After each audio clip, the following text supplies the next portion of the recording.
Hey there, beauty enthusiasts. Today, we're going to talk about some amazing homemade face masks using natural ingredients to help you achieve that radiant, glowing skin you've always wanted. So, let's dive right in. Our first mask is a simple yet effective blend of honey, oatmeal, and yogurt. This combination will help exfoliate, hydrate, and soothe your skin. Next up, we have a mask made of avocado, honey, and lemon juice.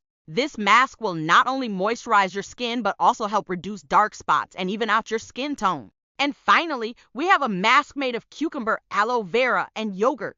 This mask will help reduce inflammation and soothe irritated skin. Remember, these masks are made from natural ingredients, so they're gentle on your skin. Give them a try and let us know how they work for you. Thanks for tuning in, and don't forget to follow and subscribe for more beauty tips and tricks. Until next time, take care of your skin and stay beautiful.